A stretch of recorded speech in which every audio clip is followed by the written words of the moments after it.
नमस्ते। Solid facts with Hemant अत्री में आप सबका स्वागत। जैसा आप देख रहे हैं हेमंत सर हमारे साथ मौजूद है। बहुत स्वागत सर। बड़ी खबर यह है कि मीडिया के पास कम से कम एक ऐसा टॉपिक आ गया है जब ये दिखाया जा रहा है लंबे समय पर कि भारतीय जनता पार्टी और नरेंद्र मोदी जी के लिए एक जबरदस्त काम ट्रंप साहब ने कर दिया है। हालांकि उसको कहा यह जा रहा है, एक चिट्ठी आई है, उस चिट्ठी को यह बताया जा रहा है कि नरेंद्र मोदी को इनवाइट किया है ट्रंप ने एक ऐसे प्रयास के लिए जो वो कर रहे हैं, यानी गाजा में शांति स्थापित करने के लिए वो एक मंच तैयार कर रहे हैं और उस मंच के लिए उस शांति बोर्ड में नरेंद्र मोदी को इनवाइट किया गया है। हालांकि जो चिट्ठी आई है वो तो ये कहती है कि भारत के प्रधानमंत्री नरेंद्र मोदी को इनवाइट किया गया है, खैर वो मामला अलग है, लेकिन नरेंद्र मोदी को इनवाइट किया गया है, मीडिया ये बताना शुरू कर चुकी है।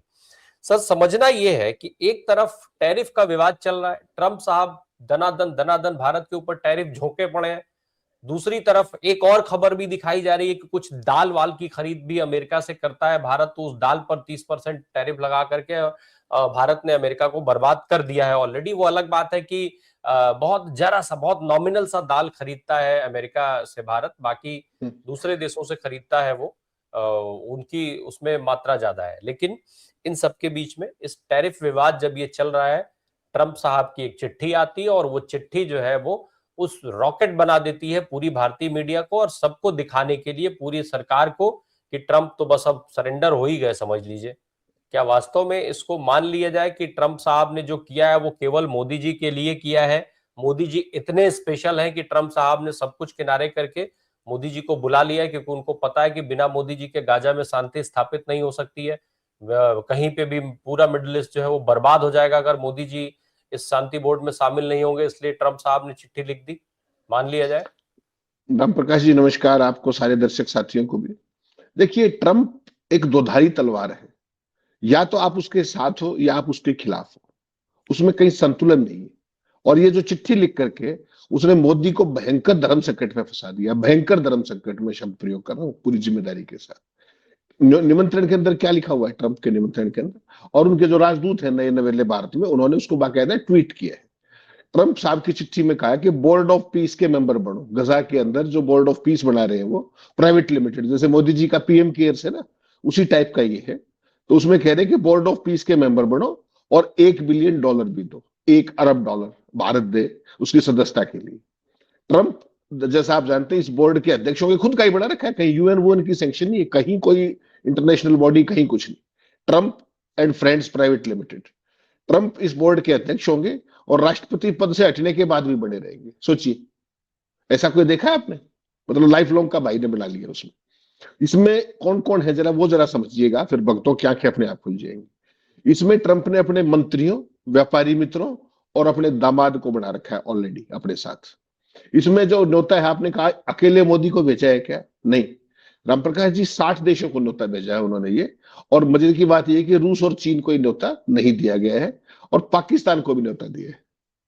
तो ट्रंप बेसिकली क्या है? ट्रंप का खेल ये है कि वो यहाँ पर पूरा गजा की जो जमीन है उसको कब्जा करके एक खास अंदाज में और वहां पे रियल स्टेट का धंधा करना चाहते हैं। लगातार उन्होंने पहले इस तरह की चर्चा, जब इसराइल गए थे तब भी उन्होंने इस तरह की बातें की थी। बेसिकली ट्रंप कर क्या रहे हैं? ट्रंप संयुक्त राष्ट्र के समानांतर इस निजी क्लब को खड़ा कर रहे हैं। मकसद क्या है? संयुक्त राष्ट्र संघ को हमेशा के लिए निपटा देना और अमेरिका की जो हेजीमनी है, अमेरिका का जो वर्चस्व है, उसको कायम कर देना। समस्या अब मोदी जी के लिए आएगी। अगर वो डर कर शामिल हो जाए तो क्या मुंह दिखाएंगे? $1 अरब जमा क्यों कराएं? वो उनके घर का पैसा तो है नहीं, वो तो देश का पैसा है। सवाल उठेंगे यहां पर भी, पूरी दुनिया में। और अगर नहीं उसको नकारेंगे तो आपको पता ही है फिर ट्रंप का क्या होता है। पता नहीं किस बात का टैरिफ कहां पर लगा दे जाकर के, किस चीज पे क्या रोक लगा दे। वो तो बिल्कुल सनकी आदमी है एक तरीके से। तो बेसिकली क्या है कि ये गजा के नाम पर संयुक्त राष्ट्र को खत्म करने की एक भूमिका तैयार कर रहे हैं ट्रंप। और अगर भारत इसमें शामिल होता है तो भारत के लिए बड़ी मेजर इंटरनेशनल एम्बेरसमेंट होगी और एक कलंक की तरह होगी ये भारत के माथे पर। तो अब समस्या है कि मोदी करे तो करे क्या? पाकिस्तान से आप क्या ही तुलना करेंगे? पाकिस्तान तो पहले गोदी में बैठा हुआ है, अमेरिका की गोदी में है। चीन उनको समय समय पर सारी चीजें करता रहता है और थपकी देता रहता है। तो उनका तो कोई आत्मसम्मान है नहीं। भारत जैसा बड़ा देश को भी, जो कभी गुटनिरपेक्ष आंदोलन का पूरी दुनिया का एक सिरमौर रहा है, उसको इस तरह के धर्म संकट में फंसा करके बेसिकली इनकी जो फॉल्ट लाइन्स है मोदी की, और जो जिन डरों के कारण मोदी हर बार झुक जाते हैं, मोदी के ट्रंप के सामने झुकने का एक उदाहरण नहीं है। आप अगर उंगलियों पर गिनने लगेंगे तो शाम हो जाएगी, बिना किसी मतलब के, बिना कोई उसके, वो एक बार इशारा करते हैं, ये खुद ही झुक जाते हैं। ठीक। और जयशंकर कहते फिरते हैं कि भारत के खिलाफ एक तरफा इस तरह की कार्रवाइयां करना ठीक नहीं। आप उसका प्रतिवाद क्यों नहीं करते हैं? आप वहां पर जो आपकी एम्बेसी है, उसकी बजाय आप वहां पर जो लॉबिंग फर्म्स है उनकी मदद से तो आप अमेरिका के अंदर अपने वो करवाते हैं। तो ये भारत की डिप्लोमेसी खड़ी कहां कर दी है लाके राम प्रकाश जी? सवाल तो इसका रहेगा ना। एक एक सर, वैसे तो मेरी नसों में जो है खून दौड़ता है, और हर परिस्थिति में खून ही दौड़ता है, पर जब धंधा शब्द जब सुनाई देता है तो थोड़ा वो सर्कुलेशन बढ़ जाता है। आपने धंधे का जिक्र किया, मोदी जी के लिए आप कह रहे हैं कि भयंकर मुश्किल खड़ी कर दी। मुझे तो अब अपॉर्चुनिटी दिखने लगी कि अगर वहां पर रियल एस्टेट का व्यापार होगा तो बात तो जमीन की ही होगी, और हमारे अडानी साहब कहाँ पीछे रहेंगे। मोदी जी वहां जाके कुछ थोड़ा बहुत जुगाड़ नहीं कर देंगे अडानी साहब के लिए? वहां हिस्सेदारी मांग लेंगे ट्रंप से कि अरे भाई कहीं कोने तड़े में दे दो, हमारे भी राष्ट्र सेठ है, यहाँ कुछ चमकाएंगे, कुछ लगाएंगे, कुछ बनाएंगे, हमें भी मौका दे दो। एक तो ये तो हमें तो अपॉर्चुनिटी के तौर पे दिख रहा है, आप कह रहे हैं भयंकर मुश्किल बढ़ा दी। अरे राम प्रकाश जी, राष्ट्र सेठ के कारण ही तो ये सारा देश भुगत रहा है। राष्ट्र सेठ का ही तो छापा है सारे का सारा। राष्ट्र सेठ कभी भी जमीन को लेकर के और उस पर फर्दर कुछ नहीं बढ़ाता। वो तो बनी बनाई में खेल करने का आदी है। हिंदुस्तान के अंदर तमाम एयरपोर्ट से लेकर, पोर्ट से लेकर के दुनिया भर का इंफ्रास्ट्रक्चर, सारी चीजें आप देख तो रहे हैं। और आज अमेरिका जो हमारी आर्म ट्विस्टिंग कर रहा है, उसका सबसे बड़ा कारण क्या मानते हैं आप? वो राष्ट्र सेठ का मुकदमा ही तो है वहां पर। और भी चीजें होंगी, ऐसा मैं नहीं कहता, लेकिन यशवंत सिन्हा और सुब्रमण्यम स्वामी जैसे तमाम लोग वो सरेआम राष्ट्र सेठ का नाम लेते हैं। तो हमारे राष्ट्र सेठ को वहां कौन पूछने देगा? वहां तो एक से एक बड़े इतने ट्रंप के जो जितने यार दोस्त हैं, आपको पता है कितने खरबपति अरबपति किस तरीके के लोग हैं, किस इन्फ्लुएंस के लोग हैं वो। और भारत के लिए तो गजा में जाकर के इस तरह के धंधे की बात भी सोचना लॉन्ग टर्म की डिप्लोमेसी का डिजास्टर हो जाएगा। क्योंकि आपने देखा इसराइल और गजा के दौरान हमारी किस तरह की चुप्पी थी। तो वो सारी इंटरनेशनल डिप्लोमेसी का तो सत्यानाश हम ऑलरेडी मोदी जी के सौजन्य से कर चुके हैं। अगर इसमें शामिल हो गए तो ये नाक कटाने वाला काम एक और हो जाएगा कि संयुक्त राष्ट्र को निपटाया जा रहा था और भारत उसके अंदर हिस्सेदार था और पैसे दे करके था। $1 अरब कोई छोटी अमाउंट नहीं होती। वो भाई तो कोई क्लब बना रहा है बाकायदा एक तरीके का। सदस्यता किस चीज की होती है? क्लब की होती है। तो इस तरह की चीजें ट्रंप कर सकता है और यहाँ पे कोई बोलने वाला ही नहीं है। और भारत के ऊपर तो आप सोचिए ना, दुनिया का हाईएस्ट टैरिफ इस समय चल रहा है। भाई रशिया से तो बहुत लोग तेल खरीद रहे थे, केवल हम पर ही टैरिफ क्यों लगा? चाइना पे लगा के देख लेते ना एक बार। पहले ईरान से हमारा तेल बंद करवाया, दुनिया का सबसे सस्ता तेल था। फिर रशिया ने हमें थोड़ा सा सस्ता देने की कोशिश की, वहां से बंद करा दिया। तो ये स्थिति, और हम मान जाते हैं एक बात को। अब जो है चबार वाले पोर्ट को लेकर के वहां से इशारा आया नहीं, 25% टैरिफ का, आराम छोड़ के भाग खड़े हुए। क्या ही मतलब है? 1086 करोड़ रुपया देश का निवेश हो रखा है वहां पे। लॉन्ग टर्म की हमारी जितनी स्ट्रेटेजिक चीजें थी वो सारी धराशायी होगी। कोई बोलने वाला नहीं, किसी के पल्ले ही कुछ नहीं है, आपका डंका बज रहा है। तो ये जो चीज है बेसिकली, ट्रंप ने अब हमारी फॉल्ट लाइन पकड़ ली है। ऐसा तो नहीं कि वो राष्ट्र सेठ के नाम पर ही हाथ मरोड़ रहा हो, इसीलिए आप नहीं बोल पा रहे हो। वरना तो देखिए ना, ग्रीनलैंड की सारी जनता, 56,000 का देश है, ग्रीनलैंड का प्रधानमंत्री रोज लाल आंख दिखाता है ट्रंप को। पूरा यूरोप लाल आंखें रोज दिखा रहा है। कल पूरी जनता सड़कों पे थी, इतने नहीं सर, भयंकर तापमान के अंदर। हम ग्रीनलैंड पे आ रहे हैं, उसके पहले जरा ये अगर मगर वाली बात नहीं, एक चीज एग्जैक्टली बताइए कि क्या आज हम इस स्थिति में खड़े हैं? जब आपने चाबहार का जिक्र कर दिया, टैरिफ पर हम देख ही रहे हैं, क्या वास्तव में हम इस स्थिति में खड़े हैं कि ट्रंप की चिट्ठी के बाद इनकार कर सकें कि हम इस बोर्ड का हिस्सा नहीं बनेंगे? या फिर ये चिट्ठी नहीं है, सीधा सीधा आदेश माना जाए कि हाँ भाई आ जाओ? नहीं राम प्रकाश जी, अब तक का तो इतिहास पिछले 4-5 महीने का तो यही कहता है कि वहां से जो भी फोन पे भी कोई मैसेज आता है। और ये कार्यक्रम कहां से शुरू हुआ था? ऑपरेशन सिंदूर से शुरू हुआ था, अगर आपको याद हो तो। ऑपरेशन सिंदूर में लड़ रहे थे भारत और पाकिस्तान, और युद्ध विराम की घोषणा ट्रंप कर रहे थे। आप तो आधे घंटे बाद आपके विदेश मंत्रालय के प्रवक्ता है 2 लाइन बोल के चले गए, उससे पहले तो पाकिस्तान के डीजीएमओ ने बोल दिया था। तो वो चीजें वहां से शुरू होती हैं। और उसके बाद एक तरीके से भारत की सारी विदेश नीति, भारत की अर्थनीति एक तरीके से अप्रत्यक्ष तौर पर सीधी ट्रंप के वहां से डिक्टेट होने लगी। चाहे वो युद्ध विराम का मामला हो, नंबर 1, नंबर 2 ईरान का मामला हो, नंबर 2 रशियन तेल का मामला हो, चबाहर का मामला हो, जितने भी इश्यूज हैं। और जो भी आपकी जो ट्रेड डील का जिसका आपने शुरू में जिक्र किया, ट्रेड डील को लेकर भी जितनी भी खबरें आई वो ट्रंप के मुंह से आई कि होने वाली है, ये होने वाला है, वो होने वाला है। और रईसी कसर अब लुटने के लिए उतार दी कि ट्रेन निकल गई है और उसके बाद अब भारत वो करना चाह रहा है। तो वो basically day in and day out आपको एम्बेरस कर रहे हैं, और आप एम्बेरस हो रहे हो without giving a prompt answer और बिफिटिंग आंसर। इसलिए मैंने जिक्र किया कि छोटे छोटे देश, 56,000 की आबादी वाला देश ट्रंप को लाल आंखें दिखा कर कहता है कि हम बिकाऊ नहीं। कनाडा के प्रधानमंत्री ने, जो ट्रूडो थे, उन्होंने ट्रंप के मुंह पे कहा कि हमारा देश बिकाऊ नहीं। लेकिन हमारे वाले तो दूर बैठ के भी नहीं कह पा रहे। ट्रेजेडी तो ये है ना राम प्रकाश जी, कि आप 24 घंटे डंके की बात करते हो, विश्वगुरु होने की बात करते हो, आप एक शब्द तो नहीं बोल पा रहे। किस तरीके से वो आदमी हमें डिक्टेट कर रहा है टर्म्स को, और पूरी दुनिया देख रही है, पूरी दुनिया देख रही है। अब आपकी क्या साख रह जाएगी? रशिया आपको किस रूप में देखेगा? पुतिन यहाँ आए थे, आपने कौन से समझौते कर लिए उनसे? बताइए कौन सा समझौता कर लिया? इतनी बड़ी राष्ट्राध्यक्ष की वो आ रही है, आपका टाइम टेस्टेड फ्रेंड है दशकों का। क्या हुआ उसका आउटकम? उसका एक आउटकम था कि मोदी की गाड़ी में बैठे एयरपोर्ट से, मोदी के साथ बैठ करके आए। जैसे ब्रिक्स का था कि मोदी उनकी गाड़ी में बैठ के गए। इसके अलावा तो आपकी कोई विदेश नीति बची नहीं। अभी जर्मन चांसलर आए थे, उनको बिल्डिंग इशारा कर करके फोटो खिंचवा रहे थे, देखिए ऊपर देखिए। तो ये तो आपकी विदेश नीति रह गई।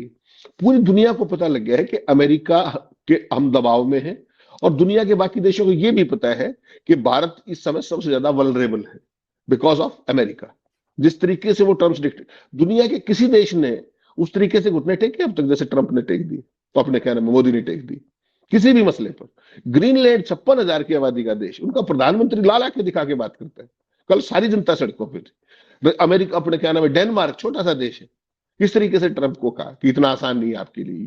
पूरे का पूरा यूरोप सामने खड़ा हुआ है, हमारे मोदी जी के मुंह से एक शब्द नहीं निकलता। वो घूम रहे बंगाल के अंदर, महाजंगल राज कायम, ममता बनर्जी ने ये कर दिया वो कर दिया। 24 घंटे का यही काम रह गया। कहीं पर डमरू बजा रहे हैं, कहीं पर शोभा यात्रा निकाल रहे हैं अपनी। दुनिया में क्या हो रहा है उनको कोई भनक ही नहीं है, या उसको अवॉइड ही करते, क्योंकि असली मुद्दों पर तो वो कभी बात करते नहीं, सवाल जवाब के बाद ही नहीं। विदेश मंत्री बाहर जाके कह रहे हैं कि भारत पे एक तरफा कार्रवाई ठीक नहीं। तो भैया बोलिए ना, आपके पास तमाम प्लेटफॉर्म है, प्रेस कॉन्फ्रेंस कीजिए, सवाल जवाब कीजिए। पूरी दुनिया के लोग करते, आपको क्या हो गया? आप केवल फर्जी 56 इंची, वो 56 इंची अब दिख रहा है सब जगह।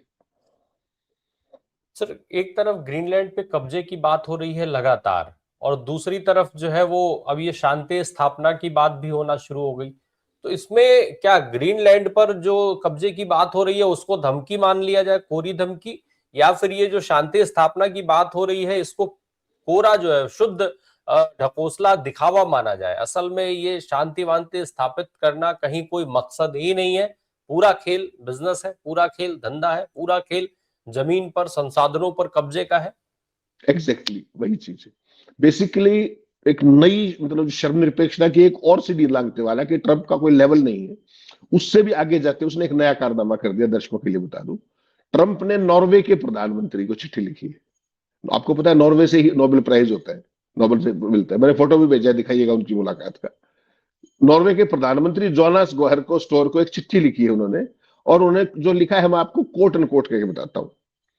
अब सिर्फ शांति के बारे में सोचने की कोई जिम्मेदारी महसूस नहीं होती, क्योंकि मुझे नोबेल शांति पुरस्कार नहीं मिला। कोट। अब मैं चिट्ठी पढ़ रहा हूं उनकी। प्रिय जोनस, यह देखते हुए कि आपके देश ने 8 से ज्यादा युद्ध रोकने के बावजूद मुझे नोबेल शांति पुरस्कार नहीं दिया, अब मुझे सिर्फ शांति के बारे में सोचने की कोई जिम्मेदारी महसूस नहीं होती।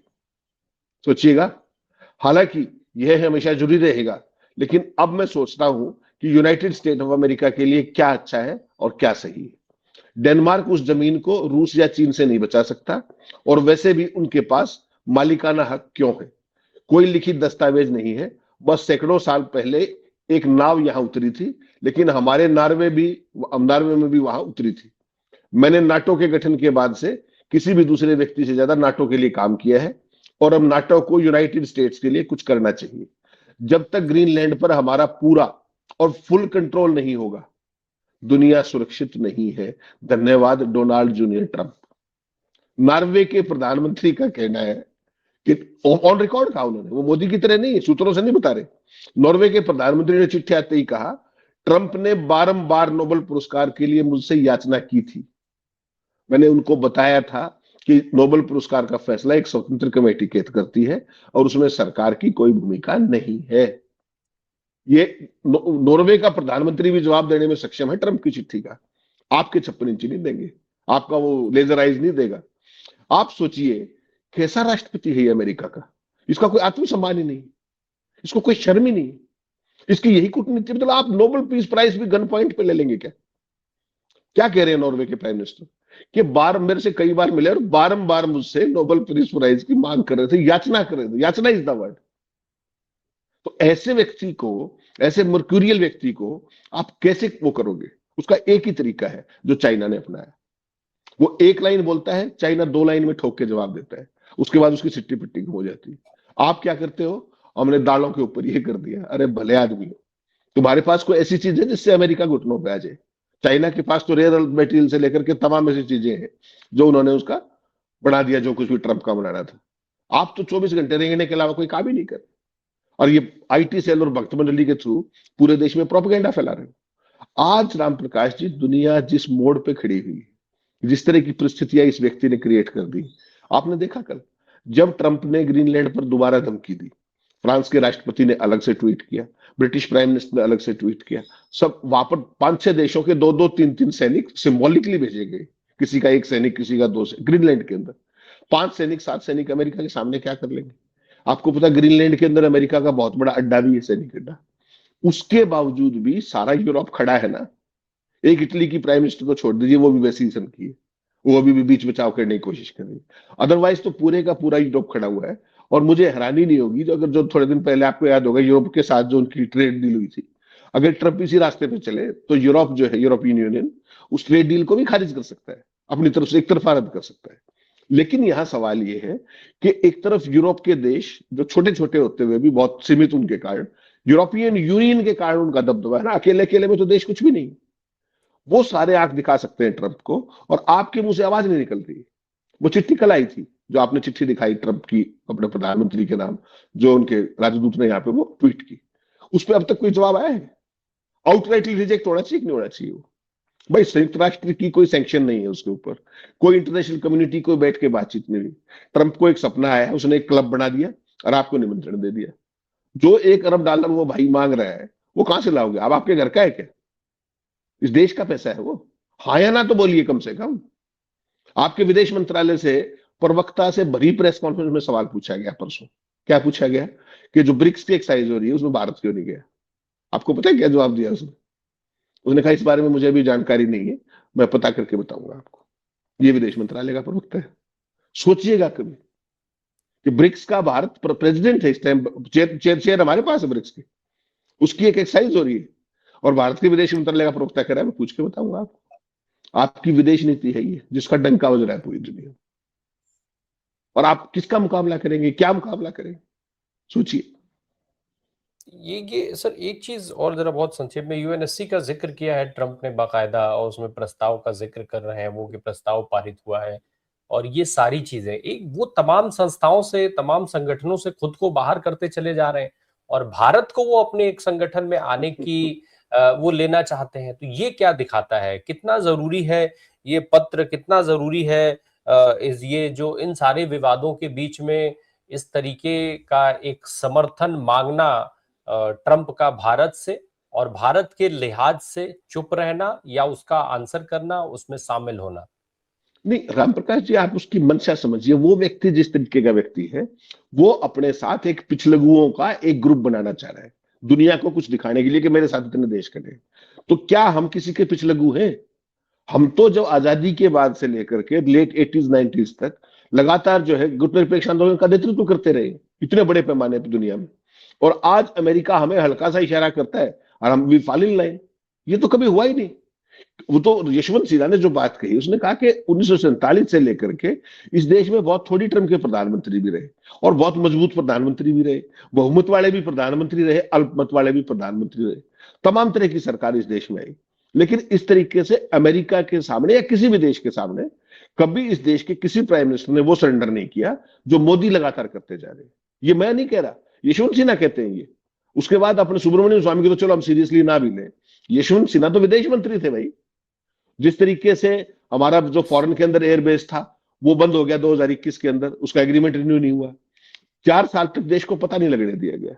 ईरान की चबाहर पोर्ट जो है 50 साल की तपस्या थी भारत की, 1086 करोड़ रुपया लगा हुआ था, चुपके से निकल चल दिए वहां पे। और अब कह रहे हैं बाद में कि नहीं नहीं diplomatic efforts are on. Website से भी हटा दोगे आप। अमेरिका कोई थानेदार है क्या? अमेरिका हमारा माई बाप है क्या? वो हमें कैसे हाँक सकते हैं राम प्रकाश जी? हमारी विदेश नीति को वो कैसे तय कर सकते हैं? उसको ये पता है कि भारत की उसको फॉल्ट लाइन पता लगी। आप सोचिए, वहां का एक उसका सलाहकार बैठ के ये कह रहा है कि चैट जीपीटी के अंदर हैवी इन्वेस्टमेंट करते हैं हम, बिजली की सब्सिडी देते हैं हम, और भारत जैसे देश उसका यूज करते हैं। तो भारत तो उनका शत्रु राष्ट्र हो गया ना एक तरीके से। वो व्यक्ति जो 24 सुबह से शाम तक मेक अमेरिका ग्रेट अगेन जो उनको सिखाता है, ट्रंप को पढ़ाता है, वो वहां बैठ के कह रहा है कि बिजली और जितने भी डेटा सेंटर्स है उसका तो सब सब्सिडाइज करें हम, और उसका प्रयोग करें भारत। आज की तारीख में 50% टैरिफ आपके ऊपर ऑलरेडी है, जो चाइना के ऊपर भी नहीं है। चाइना उनका मेन कंपटीटर है, उनसे उनका शत्रु भाव है, हमारे साथ तो नहीं है। हम तो उनके स्ट्रेटेजिक पार्टनर की श्रेणी में है सो कॉल्ड, और हमारे ऊपर 50% टैरिफ। ना हमें ईरान से तेल खरीदने देगा, ना हमें रूस से तेल खरीदने देगा, और आपका प्रधानमंत्री एक शब्द नहीं बोल रहा, चबार पोर्ट छोड़ के भाग जा रहा है, जो मर्जी आए उस तरीके से कर रहे हैं, और उसके बाद भी कहते हैं हमारा डंका बज रहा है। तो ये जो चीज है, ये तो कहीं ना कहीं रोकना तो पड़ेगा ना। एक बार तो अमेरिका को इफेक्टिव स्नब करना पड़ेगा ना। है किसी में दम? जब चाइना की बात आई तो क्या बोले जयशंकर कि हमसे 6 गुना बड़ी अर्थव्यवस्था है, आप चाहते हैं कि मैं उससे झगड़ा मोल ले लूं? तो अमेरिका तो उससे भी बड़ी अर्थव्यवस्था है भाई साहब, फिर तो इसलिए सरेंडर है क्या? सोचने की बात है ना, जयशंकर के शब्द मेरे और आपके तो है नहीं। तो जिस सरकार की विदेश नीति ये हो कि अपनी से बड़ी अर्थव्यवस्था से पंगा नहीं लेना, तो फिर तो इस देश का भगवान ही मालिक है ना। ये तो जयशंकर के शब्द है, मेरे और आपके नहीं। और अमेरिका तो फॉर दैट मैटर, चाइना तो जो भी है या नहीं वो एक अलग पक्ष है, लेकिन अमेरिका तो वर्ल्ड पावर तो है ही ना, इसमें तो कोई शक नहीं। और 90 के बाद हमारे लगातार उनसे संबंध सुधरते रहे। मोदी जी उनके लिए नारे लगाते रहे, अब की बार ट्रंप सरकार, नमस्ते ट्रंप हाउडी मोदी उन्होंने ही किया था। इन्हीं भक्तों ने उनके लिए हवन किए थे, तपस्या की थी, तमाम चीजें की थी। अब कोई क्यों नहीं बोल रहा? ईरान में दुनिया का सबसे सस्ता तेल हमारी टर्म्स के ऊपर हमें मिलता था, क्यों बंद किया आपने? अमेरिका ही कहते, चाइना ने तो नहीं किया। चाइना तो आज भी रशिया से ले रहा है, आप क्यों छोड़ के भागे? और आप कह रहे हो हमारी स्वतंत्र विदेश नीति, हमारा दुनिया में डंका बज रहा है। कौन सा डंका दिखाइए तो सही। 56 इंची है हमारा, बताओ कौन है 56 इंची है? इसीलिए ट्रंप उन फॉल्ट लाइन्स का फायदा उठा, उनको पता है आदमी बोलेगा ही नहीं।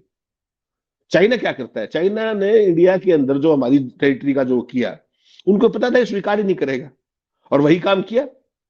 जैसे ही फर्स्ट अवेलेबल अपॉर्चुनिटी, ना कोई आया ना कोई घुसा है, छुट्टी। तो ये जो चीज है, इसी का वर्ल्ड लीडर्स को पता लग गया कि इसने तो फोटो अपॉर्चुनिटी करनी है, पतंग उड़ाने हैं, कार में बैठना है, किसी को कार में बिठाना है, अगले की डिप्लोमेसी यहीं तक है। प्लस जो आपने राष्ट्र सेठ का जिक्र किया, उसकी जो फॉल्ट लाइन्स है वो इस देश के लिए लाइबिलिटी बनती जा रही है, ये हकीकत है।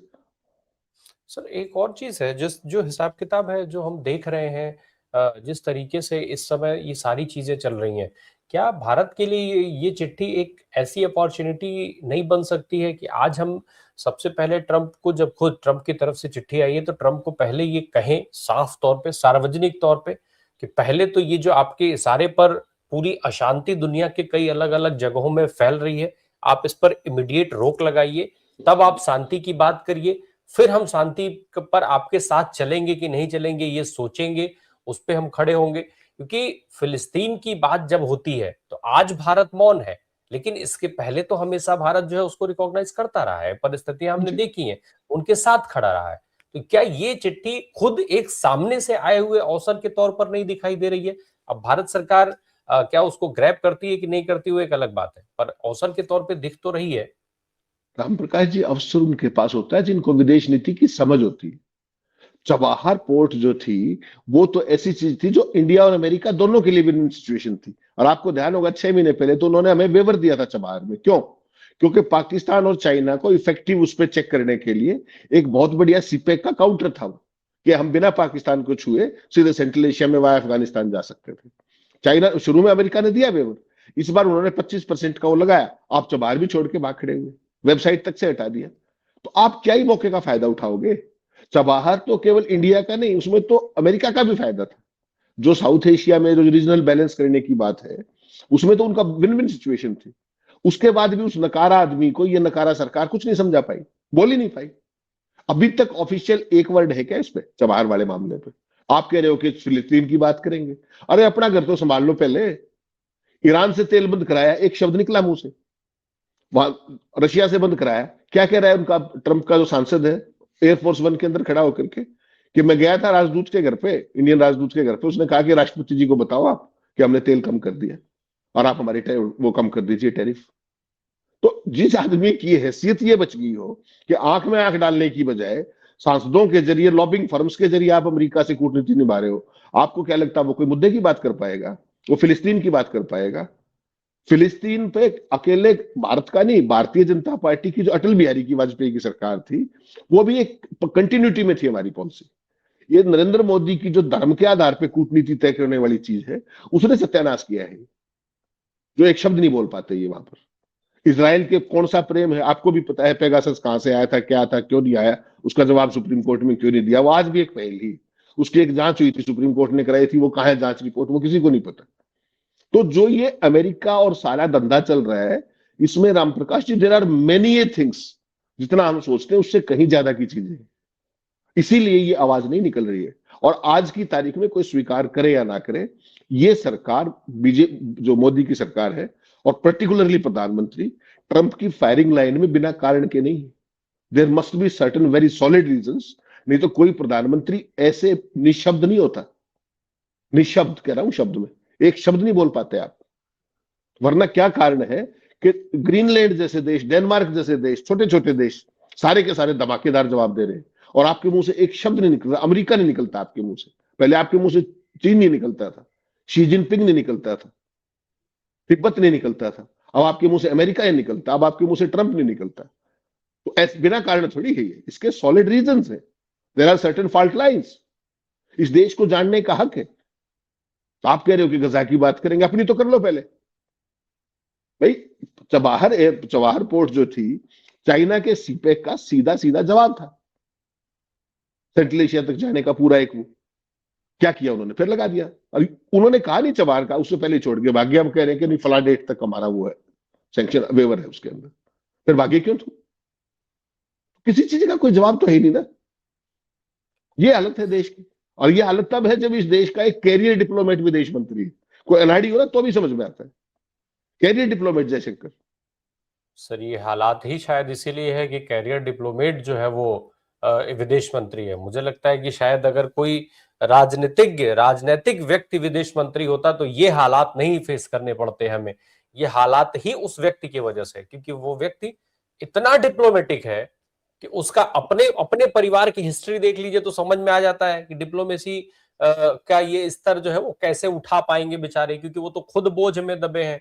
जिन वो जब चाहे तब गन पॉइंट पर उनकी फैमिली आ जाएगी, इसके लिए वो क्या क्या प्रयास करते दिखते हैं हम सबको पता है। तो उस स्तर पे वो कौन सी विदेश नीति बनाएंगे और कौन सी विदेश नीति चलाएंगे, वो सब वही है, चंद्रचूड़ साहब वाले भगवान भरोसे चल रहा है मामला। बहुत शुक्रिया सर हमसे बात करने के लिए, थैंक यू सो मच।